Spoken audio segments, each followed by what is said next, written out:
Glória a Deus.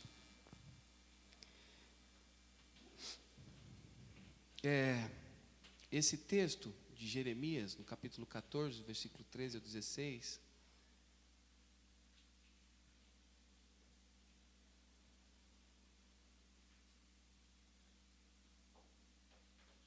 é uma experiência que o profeta vive em um tempo difícil de Israel. E aí ele escreve a conversa dele com Deus.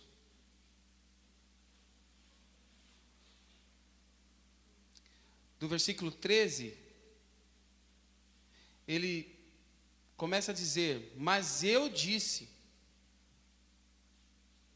soberano Senhor, os profetas estão dizendo a eles: vocês não verão a guerra nem a fome. Os profetas estão dizendo ao povo: eu lhes darei prosperidade duradoura neste lugar. É isso que os profetas faziam naquela época. Então o Senhor me disse: é mentira o que os profetas estão profetizando em meu nome. Eu não os enviei, nem lhes dei ordem nenhuma, nem falei com eles. Eles estão profetizando para vocês falsas visões, adivinhações inúteis e ilusões de suas próprias mentes. Por isso, assim diz o Senhor: quanto aos profetas que estão profetizando em meu nome, embora eu não os tenha enviado, e que dizem: nem guerra e nem fome alcançarão esta terra, aqueles mesmos profetas perecerão pela guerra e pela morte e pela fome. E aqueles a quem estão profetizando serão jogados nas ruas de Jerusalém, por causa da fome e da guerra.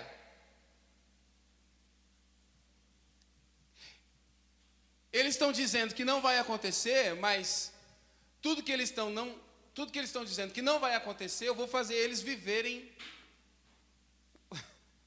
o que eles estão dizendo que não vai acontecer. Então vai acontecer agora, para que eles vivam o que eles dizem que não vão acontecer. Então agora vai acontecer, só para que eles vivam isso também.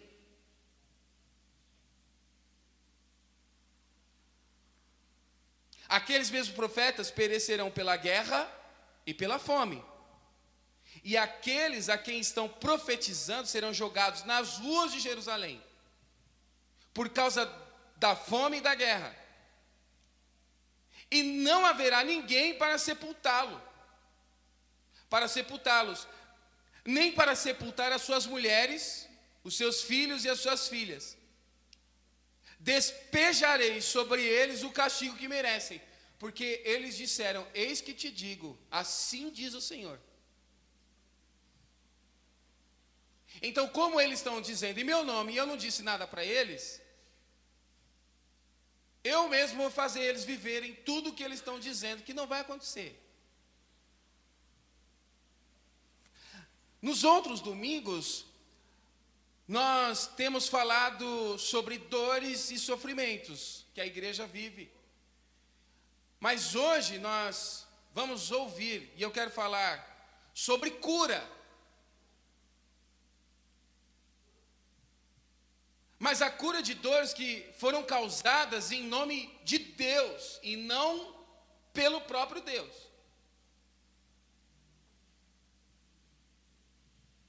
Nós falamos de dores e sofrimentos que o próprio Deus causou. E hoje eu quero falar para você sobre cura de dores que você pode ter vivido em nome de Deus, mas que não foi Deus quem causou. Foi dito em nome de Deus. Provérbios, no capítulo 15, o versículo 1 ao 3 diz: a resposta branda desvia o furor, mas a palavra ríspida desperta a violência. A língua dos sábios torna o ensino interessante. Ó, mas a boca dos insensatos é fonte de tolices.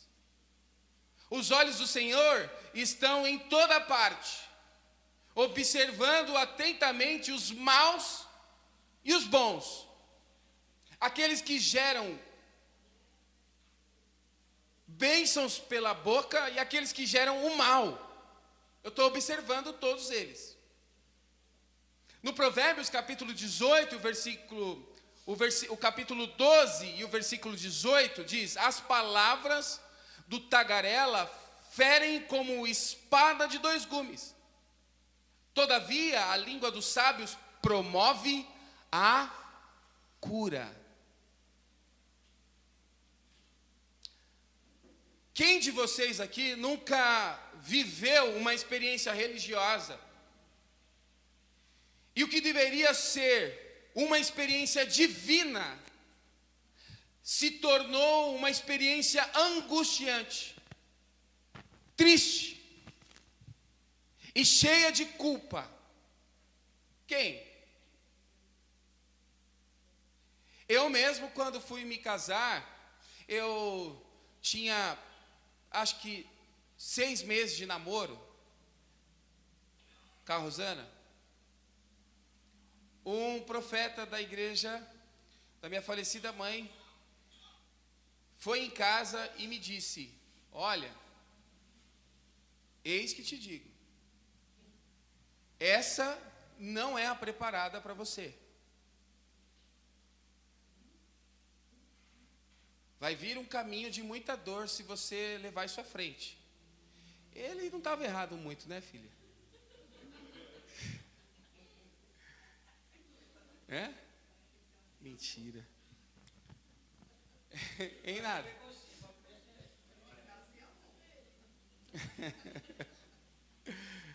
Ai, ai. Eu já estava apaixonado por ela.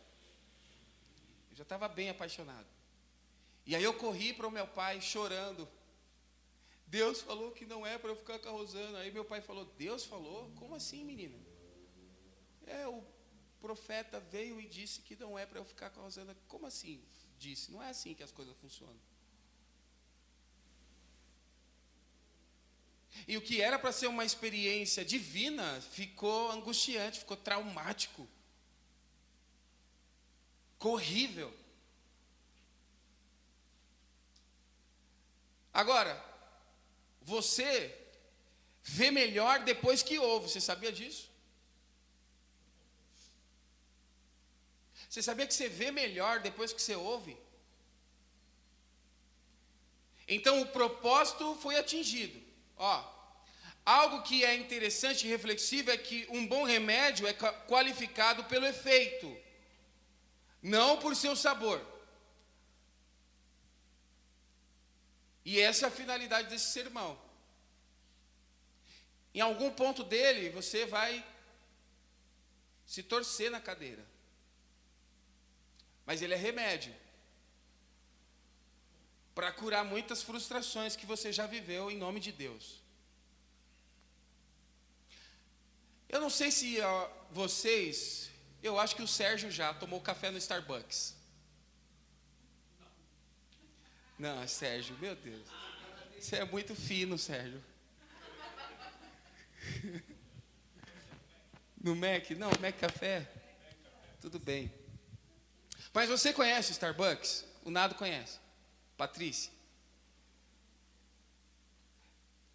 Mesmo quem nunca visitou a cafeteria já ouviu seu nome ou é capaz de reconhecer a sua marca. Isso não é uma surpresa. A Starbucks representa hoje a cafeteria mais famosa do mundo. O potencial da marca é tão grande que especialistas acreditam que ela é capaz de chegar ao nível Coca-Cola de reconhecimento.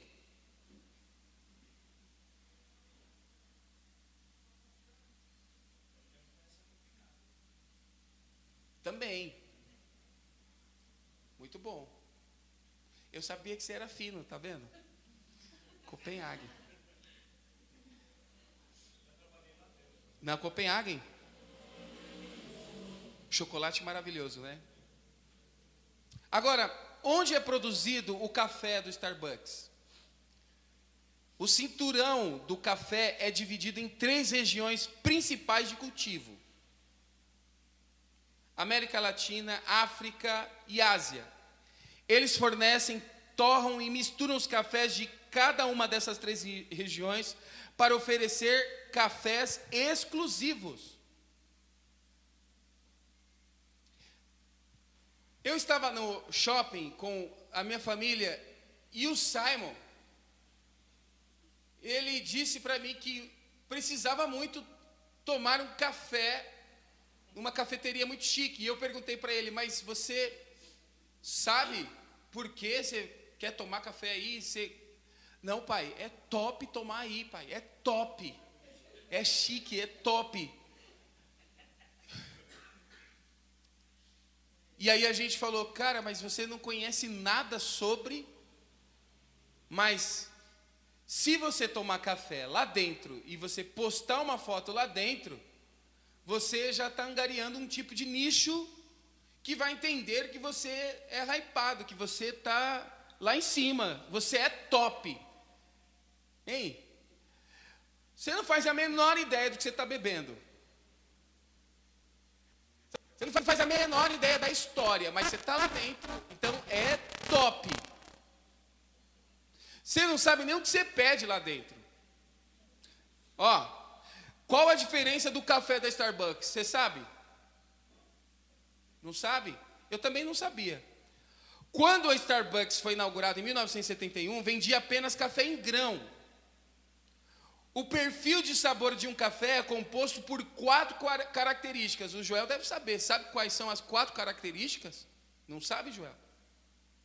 Aroma, acidez, corpo e sabor. A torra. A acidez. Ó, vocês estão sabendo de café.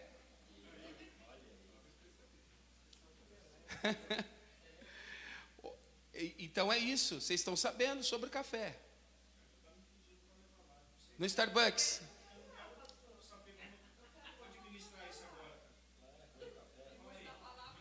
Calma que aí daqui a pouco você vai entender. É ruim o café de lá. Café aguado, viu? Café ruim. Olha aí, ó. Oi? Opa, é um padrão americano. Eu acho que o Joel matou a charada, hein? Lógico que é ruim. Porque o padrão é americano. Agora, quem de vocês viajou para os Estados Unidos e tomou café lá no Starbucks, aonde foi fundada a Starbucks? Quem de vocês sabe o café da Starbucks original, lá aonde foi criado o café? A não ser o Joel e a Débora que foram para lá.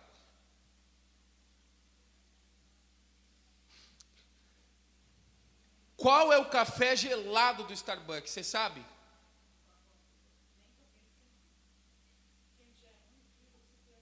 Agora, todos os filmes, você vê o cara com café na mão, o nome dele lá.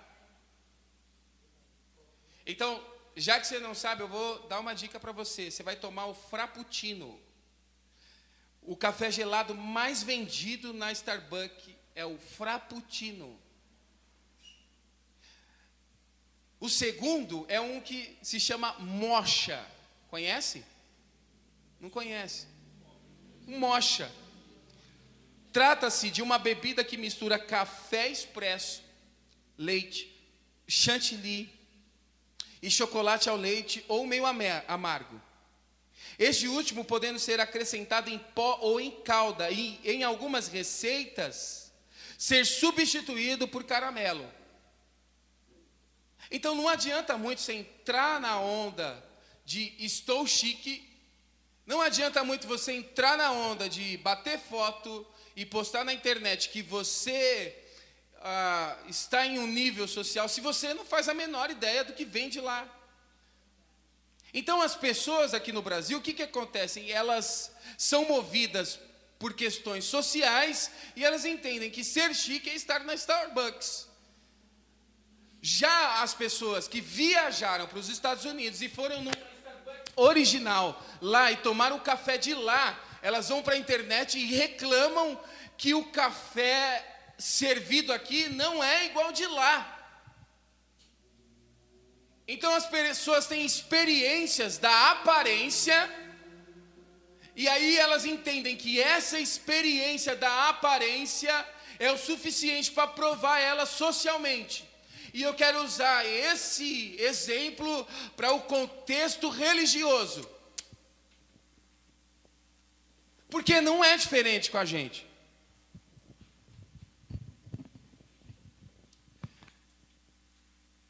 Você sabe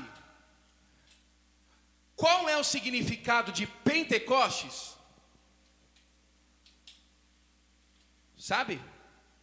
Alguém sabe?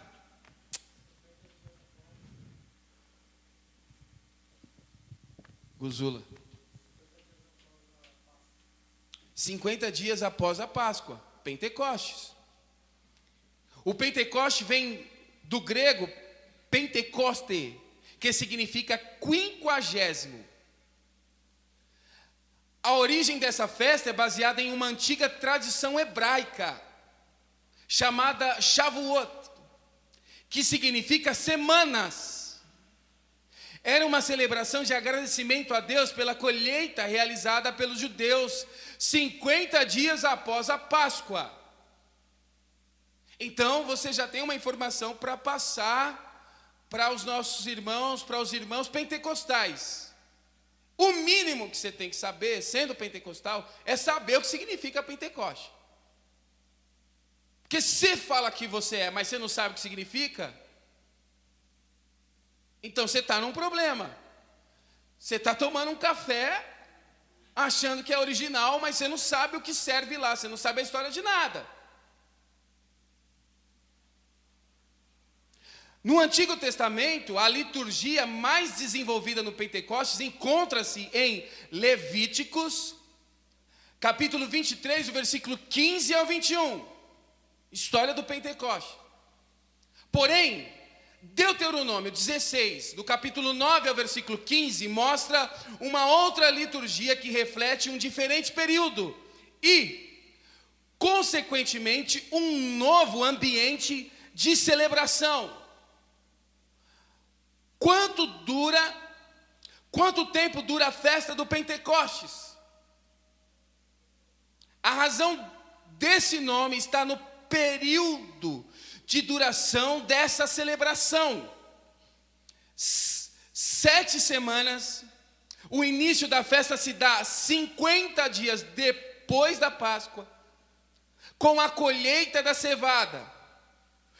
O encerramento acontece com a colheita do trigo. Números, no capítulo 28 e o versículo 26, diz: no dia da festa da colheita dos primeiros frutos, a festa do Pentecostes, quando apresentarem ao Senhor uma oferta do cereal novo, convoquem uma santa assembleia e não façam trabalho algum.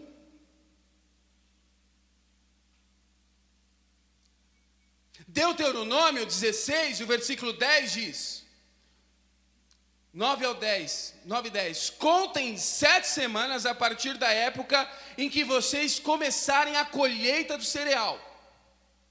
Celebrem então a festa do Pentecostes ao Senhor, ao seu Deus, e tragam uma oferta voluntária conforme as bênçãos recebidas do Senhor, do seu Deus. E quais são essas características dessa celebração? A festa das colheitas era alegre e solene. Você encontra isso em Deuteronômio, capítulo 16, versículo 11. A celebração era dedicada exclusivamente a Yahvé. Deuteronômio 16 e o versículo 10. Era uma festa ecumênica, aberta para todos os produtores e seus familiares, os pobres, os levitas e os estrangeiros. Você encontra isso lá em Deuteronômio 16 e 11. Enfim, todo o povo apresentava-se diante de Deus, reconhecia-se e afirmava-se o compromisso de fraternidade e a responsabilidade de promover os laços comunitários, além do povo hebreu. Agradecia a Deus pelo dom da terra e pelos estatutos divinos. Agradecimento pelas 2 tábuas. Deuteronômio 15, o versículo 12. Era uma santa convocação, ninguém trabalhava. Levíticos 23 e 21, características do Pentecoste. Era celebrado o ciclo da vida, reconhecendo que a palavra de Deus estava na origem da vida, da semente, da árvore, do fruto, do alimento da vida. Olha só uma observação. A festa da colheita não celebra um mito, mas a ação de Deus que cria e sustenta a vida do mundo criado. Agora, a razão deste novo nome são várias. E eu estou dando uma introdução para falar sobre a Igreja do Manto. A razão deste novo nome são várias. Nos últimos 300 anos do período do Antigo Testamento, os gregos assumiram o controle do mundo.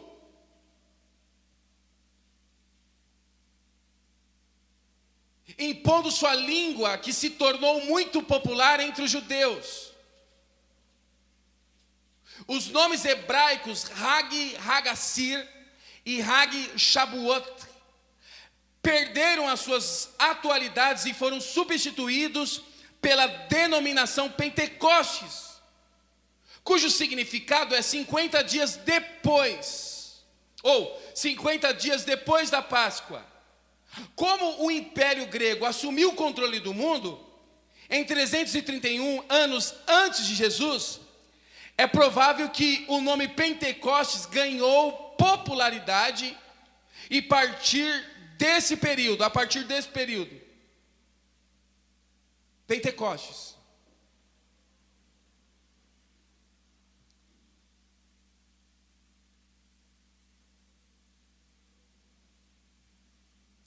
Fato é que esta data, dia de Pentecostes, está razoavelmente firmada na história. Pentecostes era a festa dos judeus celebrada 50 dias após a Páscoa. E foi durante uma celebração destas que o Espírito Santo de Deus veio sobre os apóstolos e os 120 discípulos em Jerusalém. Cerca de 50 dias após a morte do Senhor, de acordo com Atos capítulo 2, do versículo 1 ao versículo 4. Os cristãos se interessam pela data, portanto, por este motivo, e não pela festa de Pentecostes em si. Os cristãos se interessavam pela data, portanto, por este motivo, e não pela festa de Pentecostes em si. Dentro desse contexto histórico. Agora, podemos, por exemplo, concordar que a vinda do Espírito Santo representou o início da igreja cristã. Concordamos que ele veio para capacitar os discípulos com poder para poderem pregar o evangelho ao mundo. Que ele agora habita na igreja. Isto é, em todos que são realmente regenerados. Confessamos que ele concede dons espirituais ao povo de Deus, que ele nos ilumina, santifica, guia e consola em nossas tribulações. E nós de comum acordo concordamos que devemos buscar a plenitude do Espírito mediante a oração. Nós não discordamos disso. Nós cremos que nossos pecados entristecem o Espírito. Sabemos que o Espírito nos sela para a salvação e que é o penhor, a garantia que Deus nos dá de que haveremos de herdar o seu reino. Agora, olha só que interessante. Para alguns, a igreja ficou sem o Pentecostes por quase 2000 anos. E foi somente em 1906, no chamado Avivamento da Rua Azusa, no número 312, em Los Angeles, nos Estados Unidos, que ele retornou à igreja. E tem se repetido constantemente entre os cristãos de todo o mundo. 2000 anos sem o Espírito Santo. Agora ele volta.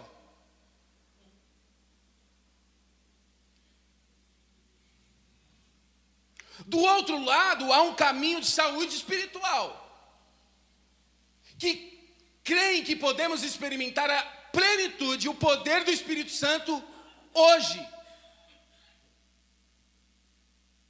Pentecostes foi o cumprimento das promessas dos profetas do Antigo Testamento, de que o Messias derramaria seu Espírito sobre seu povo.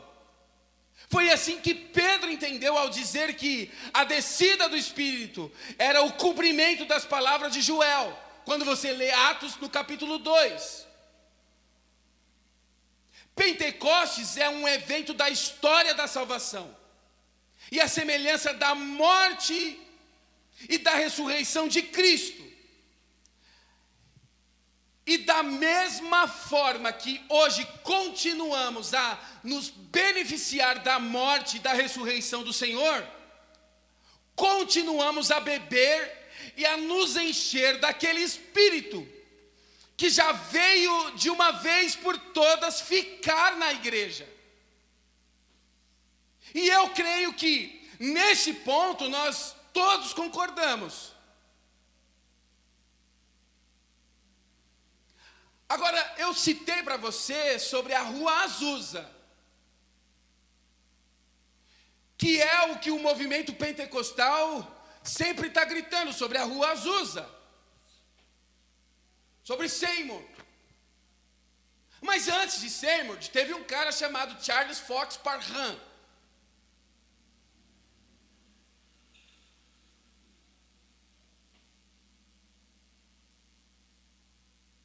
Raramente alguém que chega e bate o pé e diz para você, eis que te digo, ele sabe sobre isso. Mas ele tem autoridade para falar isso, para dizer isso. Ele não faz a menor ideia do que ele está falando, do que ele está fazendo, mas ele bate o pé e fala palavras em nome de Deus. Em 1906, o que acontece? Rua Azusa. Antes da Rua Azusa vem um cara chamado Charles Fox Parham, que foi um pregador estadunidense, sendo considerado um instrumento fundamental na formação do pentecostalismo. Charles Fox Parham. Anota esse nome para você estudar depois. Parham também criou um movimento chamado de Apostolic Faith, constituído por igrejas independentes que cresceram no sul e no oeste dos Estados Unidos, onde ele realizava as suas reuniões. Ele também era um professor de como fazer aquilo acontecer.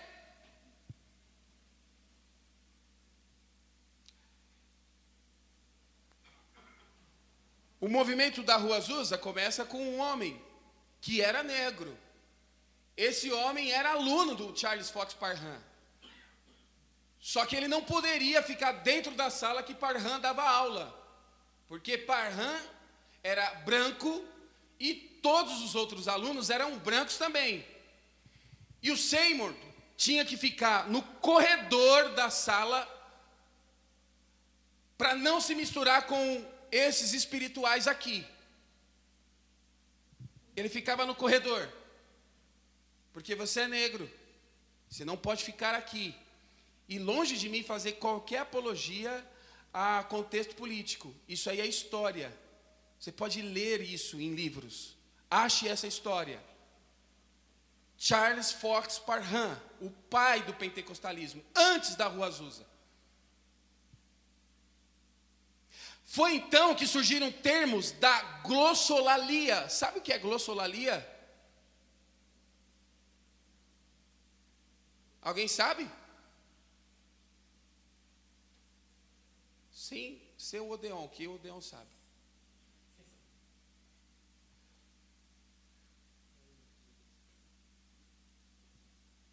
Deus vai te curar nessa noite, nessa manhã.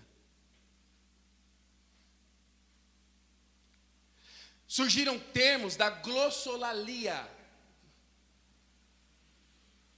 que derivam dessa experiência religiosa. O que é glossolalia? Existe a glossolalia e agora um outro nome mais difícil. Existe a xenolalia. Quer escrever? Escreve, para você pesquisar depois. Glossolalia e xenolalia. Xenolalia é o que aconteceu lá em Atos, no dia do Pentecostes. Xenolalia é a capacidade de falar uma língua estrangeira que o indivíduo desconhece, que não aprendeu nem foi exposto. Xenolalia é um termo grego, onde xenos significa estranho e lalia, linguagem. Xenolalia é um termo muito ligado ao cristianismo, uma vez que o termo aparece de diversas formas no Novo Testamento, nos livros do Atos e de Coríntios. Existe a semelhança com a palavra glossolalia, e aí é onde que muitos confundem o significado. E glossolalia, você vai pesquisar em casa. Glossolalia.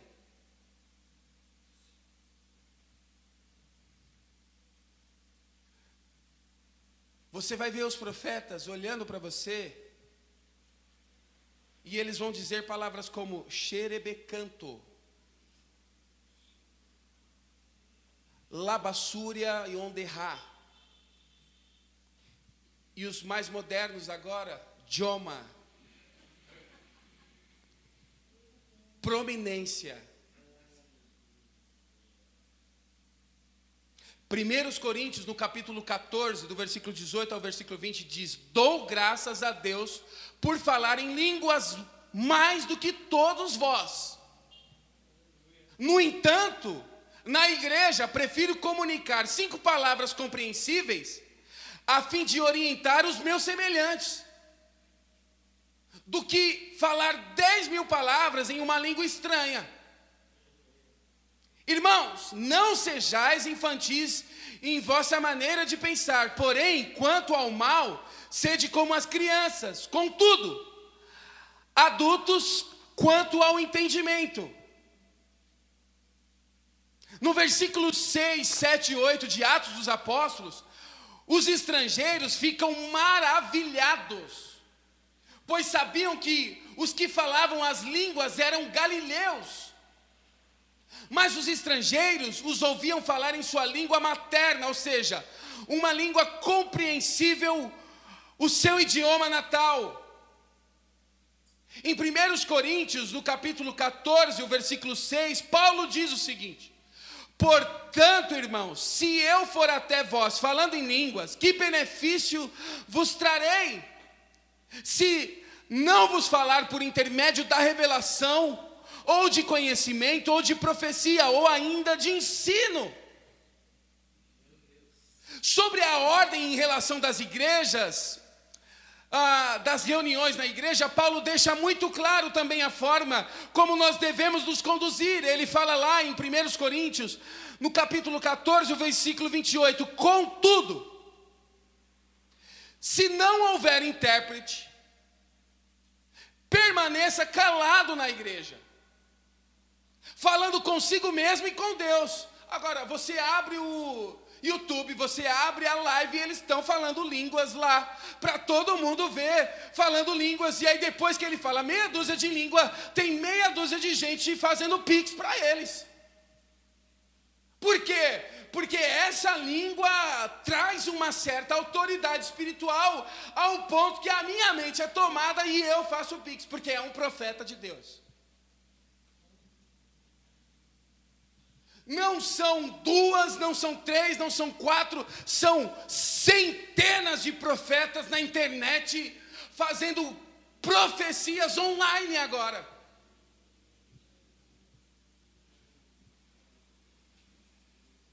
Você hoje que está fazendo 70 anos, Deus tem uma palavra profética para a sua vida, mas antes, faça um pix de R$70. Joma.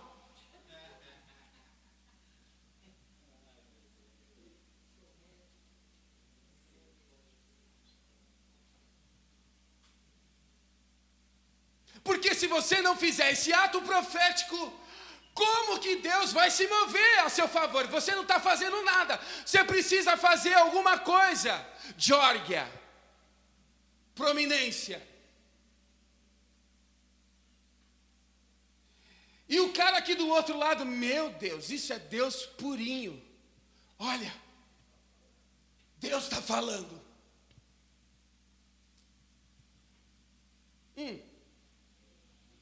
1 Coríntios, no capítulo 14, o versículo 28. Contudo, se não houver intérprete, permaneça calado na igreja, fala consigo mesmo e com Deus.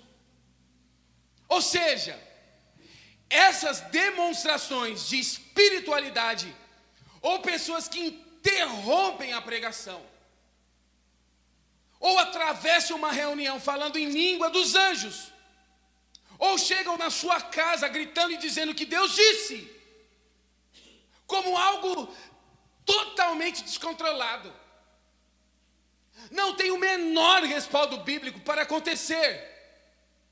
A Bíblia ensina a fazer totalmente o oposto. Muitos dizem que são tomados pelo Espírito. Não vi nada. Quando eu menos percebi, eu já estava no manto. Deus é poderoso para fazer o que Ele bem entender com a sua igreja. Mas a palavra dele não se volta contra Ele. Ele trabalha com a ordem e com a decência. Aleluia. Eles se mostram serem tomados pelo Espírito a título de parecerem mais espirituais. Agora, gente, me perdoa a franqueza. Não há nada bíblico nisso. Portanto, não há nada da parte de Deus nisso. Principalmente porque esse tipo de situação não edifica em nada a igreja. Nós podemos ler em 1 Coríntios capítulo 5 e o versículo 8, o amor jamais morre. Todavia as profecias deixarão de existir, as línguas cessarão, o conhecimento desaparecerá. Aos que dizem que fala as línguas dos anjos, com base também em 1 Coríntios, no capítulo 13, não entenderam o contexto do que foi dito ali. E ainda que assim fosse, qual é a certeza que nós temos que os anjos falam os jargões que nós ouvimos por aí? Você já pensou você chegar no céu e você ver um anjo olhando para você e dizendo Joma?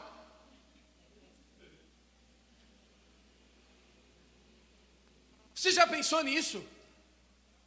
É a língua dos anjos. Você já pensou um anjo olhando para você e dizendo Labassuri Anderá? Que anjo é esse?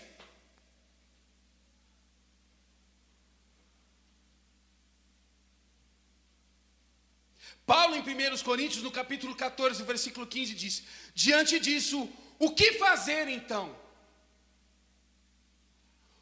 Orarei com o espírito, mas ao mesmo tempo com a mente.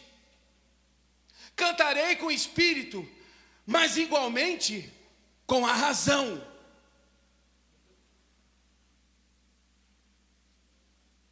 E aí está muito claro que a manifestação do dom de línguas também deve ser feita com entendimento.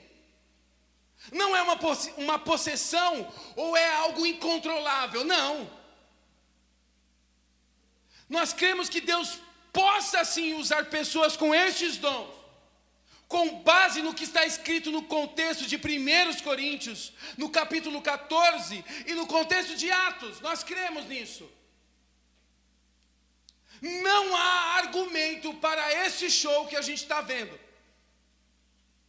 de pessoas que falam um monte de palavras que ninguém entende, mas que a título de espiritualidade manipulam multidões que nada aprendem do Evangelho e que não edifica a igreja de Cristo em nada. E ainda, sabe o que acontece? Ferem, roubam, machucam, destroem casamentos, destroem vidas, são sanguessugas, usando o assim diz o Senhor. Eis que te digo.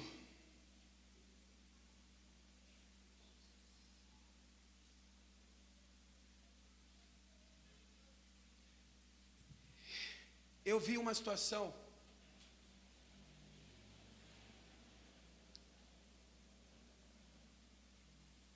uma moça chegou na igreja, Beth. Odeon, toda vez que essa moça chegava na igreja, após a palavra, as irmãs se reuniam em torno dela e oravam para ela. E elas colocavam a mão no ventre dela e profetizavam, falavam em línguas e profetizavam para aquela mulher ter um filho.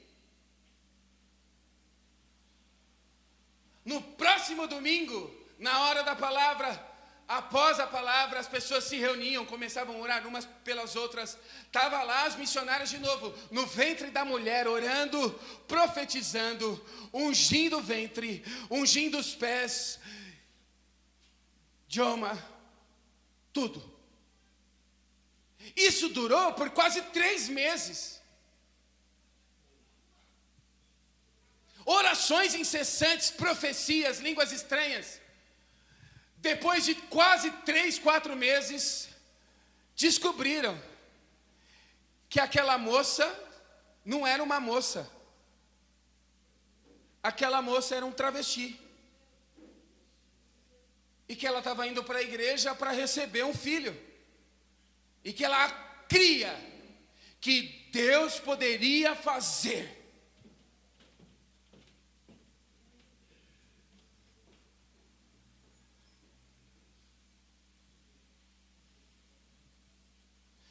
E eu ouvi a gente falando, fica firme que Deus vai fazer. Deus está te provando. Deus me mostra um menino no teu ventre. Deus está fazendo um rebuliço aí dentro. Você lembra disso, nada?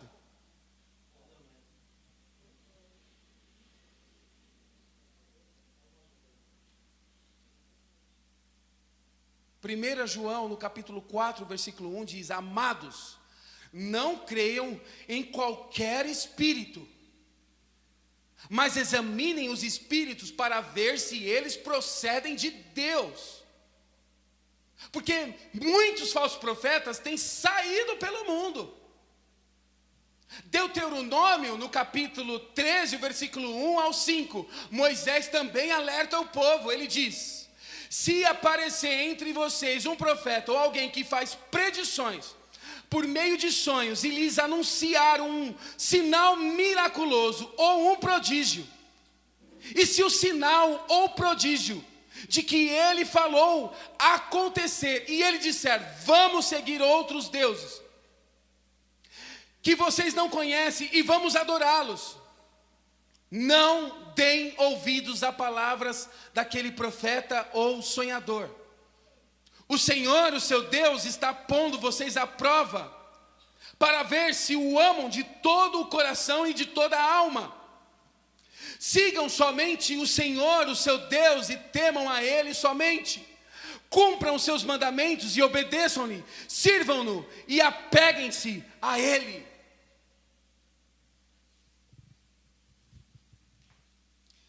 Eu fui convidado pelo bispo que me ordenou, pastor, para cobrir um pastor aqui na avenida, que a igreja havia abandonada pelo pastor, e eu vim. E eu fazia culto às quartas-feiras aqui. E uma vez, uma irmãzinha da cabeça branca parou na minha frente e me olhou depois do sermão. E ela me disse: menino, está vindo uma onda muito grande diante de você. Essa onda, ela está vindo e ela vai vir para te destruir.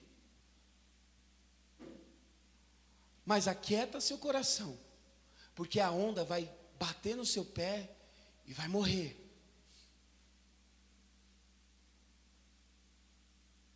Passaram 2 meses. Eu recebi o diagnóstico do Lincoln.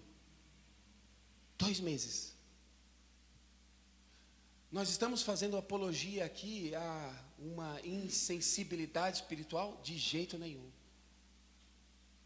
Nós estamos fazendo aqui uma apologia à espiritualidade dos irmãos? De forma alguma. Nós estamos aqui fazendo como Paulo pediu para que nós fizéssemos, que vocês prestem culto racional, que vocês saibam o que vocês estão falando, que vocês saibam aquilo que vocês estão ouvindo.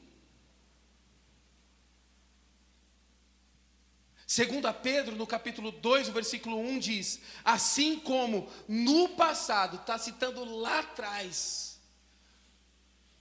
surgiram falsos profetas entre o povo, da mesma forma haverá entre vós falsos mestres, os quais introduzirão dissimuladamente heresias destruidoras, até ao cúmulo de negarem o soberano que os resgatou, atraindo sobre si mesmos repentina destruição.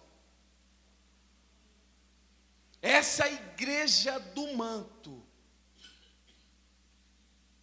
essa igreja das experiências espirituais, e somente as experiências espirituais, ela demonstrou ser um dos maiores danos que já sobrevieram à igreja, porque com sua ênfase numa doutrina jamais ensinada nas Escrituras, trouxe de volta para o cristianismo precisamente aquelas velhas noções pagãs, apegando-se ao êxtase, ao frenesi espiritual, e especialmente ao principal conceito gnóstico da existência de uma elite espiritual que se situa acima dos crentes comuns.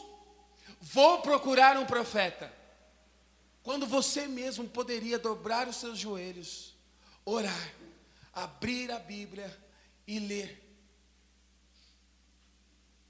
E quem são os profetas? Geralmente são os que vão dizer tudo o que você quer ouvir. Esses são os profetas. Mas existem aqueles que ainda não se prostraram diante de Baal. Existem aqueles que ainda não se dobraram diante de Baal. Existem profetas, sim. Existem revelações, sim. Existem experiências espirituais, sim. Mas nenhuma delas será o contrário do que o texto bíblico apresenta para mim e para você. Nenhuma delas. 1 Tessalonicenses capítulo 5, versículo 20 ao 22. Não trateis com desdém as profecias, mas ponde tudo à prova. Retende o que é bom, abstendo-vos de toda espécie de mal. Então, por que cresce essa procura por esses movimentos? Porque a Bíblia não é difícil de entender. A Bíblia é difícil de engolir. Então, às vezes, é melhor o profeta. Porque o profeta vai falar sobre a prosperidade, o profeta vai falar sobre a minha saúde. O profeta, de forma alguma, vai falar sobre o meu adultério, sobre a minha vida de pornografia. O profeta nunca vai falar isso.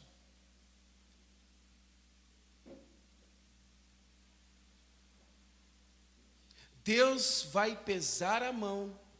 Ó, eu ouvi de tudo, gente. Quando eu chegava nos lugares e via esse menino numa cadeira de rodas, eu ouvi de tudo. Eu ouvi de tudo.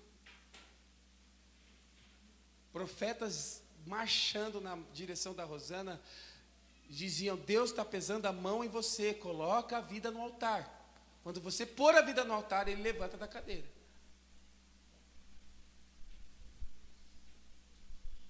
Em nome de Deus.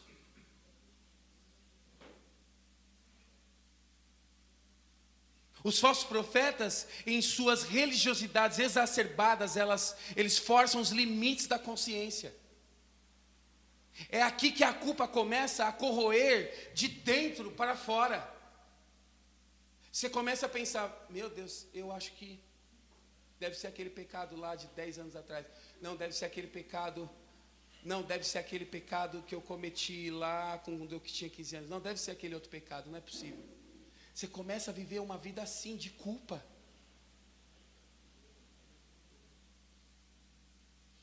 Casamentos se destroem, Bruno. Porque o profeta disse que esse não é para... Não continua, porque eu tenho preparado um melhor para você. Aí sabe o que acontece?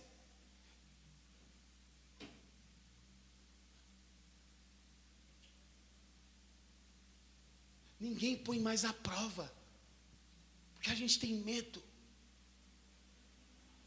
Deus vai pesar a mão, porque você não fez isso ou aquilo. Não é assim? Deus vai pesar a mão em você, viu, Boaz?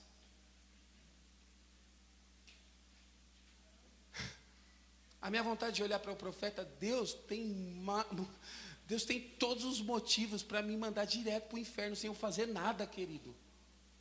Nada. Então, para que servem as profecias? Elas servem para que Deus revele sua vontade para o seu povo. Não são para gerar ganhos materiais e vantagens pessoais.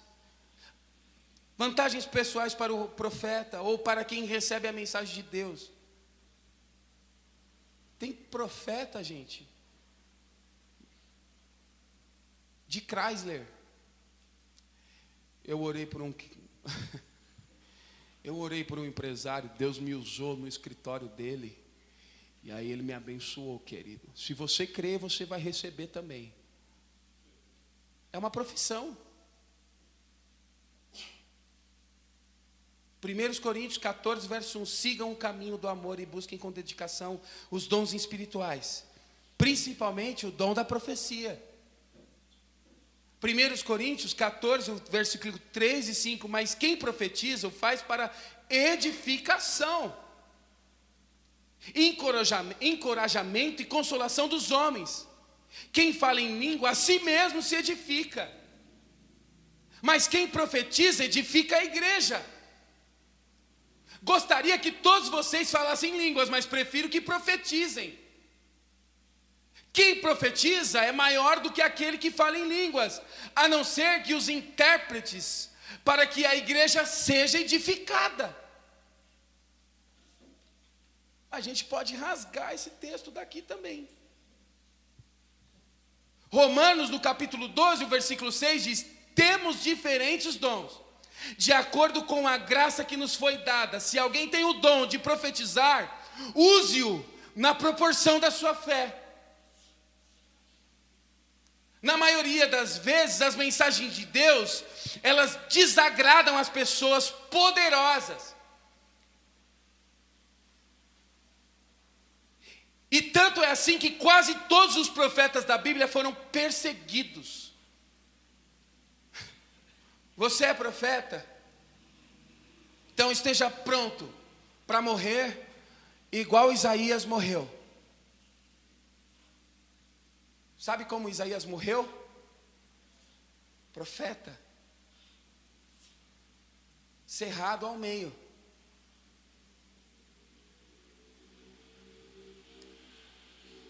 Quando você ouvir de alguém a expressão, o Senhor me faz saber que, toma cuidado. Por mais que você esteja carente, toma cuidado. Se o que foi transmitido para você fizer eco no seu coração, peça a Deus que confirme, que a confirmação venha de outra forma. Para você ter segurança. Analise também o conteúdo da profecia, pois Deus nada vai dizer que contrarie a Bíblia. Afinal, Deus não se contradiz.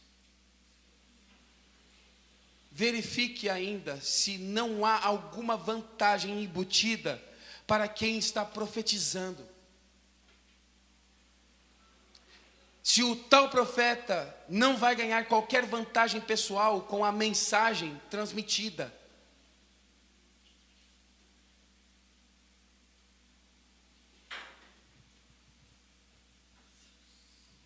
Esses dias apareceu um irmão de carro novo.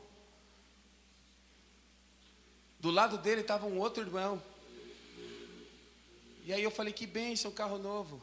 O outro irmão logo já disse, Deus me usou para profetizar para ele que ele ia ter um carro novo.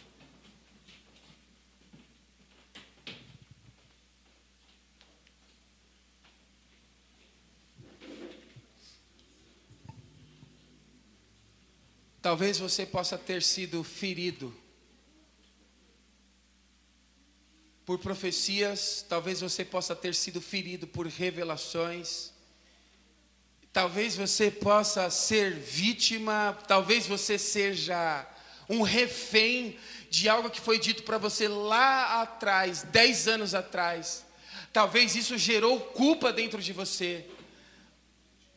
Talvez isso gerou demasia em você, preocupação. Mas as bênçãos de Deus, elas não acrescentam dores. Talvez você possa ter sido alvo de revelações que te fizeram ficar perturbado. Em nome de Deus. Talvez você possa ter perdido negócios. Gente, eu vivi uma experiência quando eu era criancinha. Meu pai, ele recebeu um dinheiro da empresa que ele trabalhava. E aqui na Carmozina vendiam lotes de terreno. E ele veio ver um lote muito bonito. E o dinheiro que ele tinha dava para comprar um lote. Ele comprou um lote, um terreno. Ele comprou um terreno. Depois dele ter comprado o terreno, um profeta foi em casa e disse, olha, você não fica comprando nada não aí, porque Deus me mostrava que o Filho do Homem já está voltando. Vai ficar tudo aí para os homens. Você vai subir, você não vai aproveitar nada do dinheiro com a sua família. Meu pai foi lá, vendeu o terreno. Isso há 30 anos atrás. Sabe por quê? Porque não analisou as Escrituras.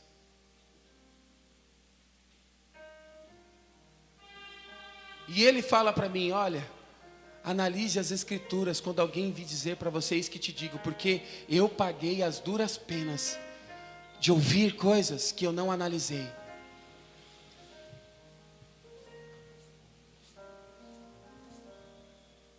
Romanos capítulo 5, versículo 1. Sendo, pois, justificados por Deus, mediante a fé, temos paz. Não há culpa. Ore com a sua família.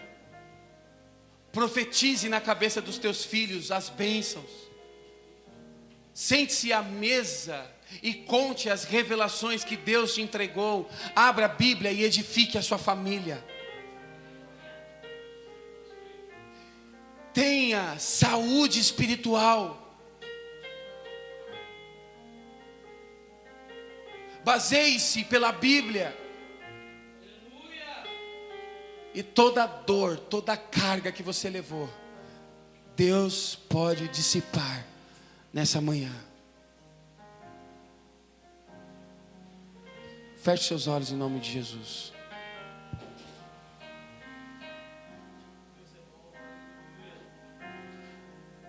Pai amado,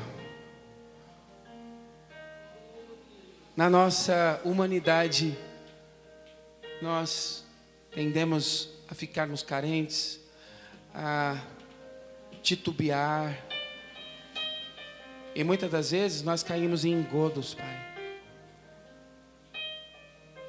Mas nós sabemos que é o Senhor que tem planos de bem ao nosso respeito.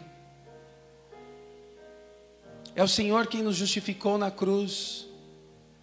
Nós sabemos também, Pai, que quem levanta os profetas e quem dá as visões, quem dá as revelações, é o Senhor. E nós assim cremos.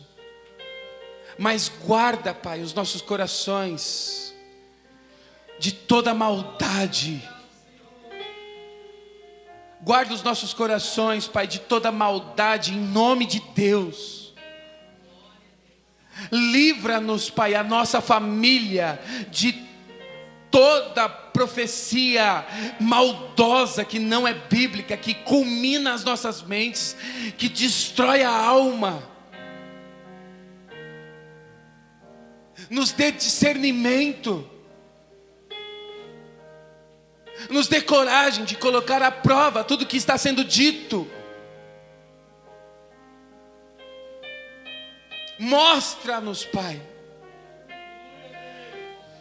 E nós pedimos para que o Senhor cure, Pai, pessoas que foram vítimas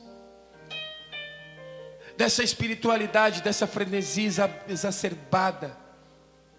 Que o Senhor cure os corações, que o Senhor cure as almas, que o Senhor dê alívio aos corações, que o Senhor arranque do coração, Pai, esse peso que pessoas carregam há tempos. Palavras que foram ditas de maldição na vida dos teus filhos, nós aniquilamos em nome de Jesus Cristo. Palavras de peso que foram ditas em nome de Deus e que geraram feridas, geraram dores, nós arrancamos em nome de Jesus Cristo. E que haja cura, e que haja leveza, em nome de Jesus Cristo, Pai. Toda religiosidade nós colocamos por terra, em nome de Jesus. Eu quero convidar você, em nome de Jesus. O Espírito Santo de Deus me mostra pessoas que já foram vítimas de profecias que geraram dores dentro de você. E que você carrega isso por anos dentro de você.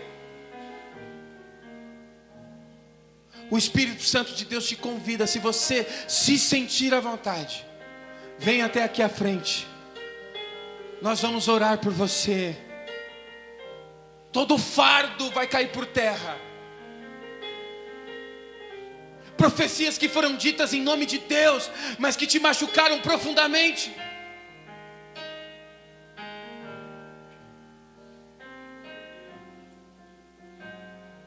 Nós queremos ungir você, orar por você, e em comunhão te abraçar e dizer para você: nenhuma condenação há para aqueles que estão em Cristo Jesus.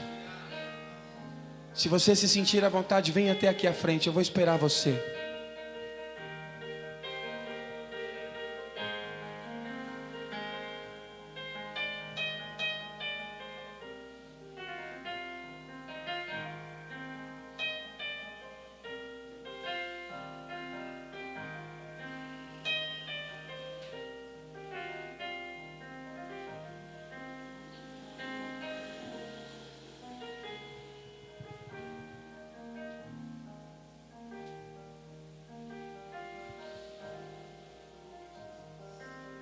Pai amado, e que bondade. O Senhor é poderoso, Pai, para curar feridas, corações, almas. O Senhor é poderoso para fazer infinitamente mais. Nós te pedimos, Pai, que o Senhor dê aos teus filhos uma semana agradável, abençoada, próspera. Uma semana de saúde espiritual. Uma semana de culto racional dentro do seu lar, à mesa. E que toda dor se dissipe. Em nome de Jesus Cristo. Amém. Aplauda o nome do Senhor Jesus.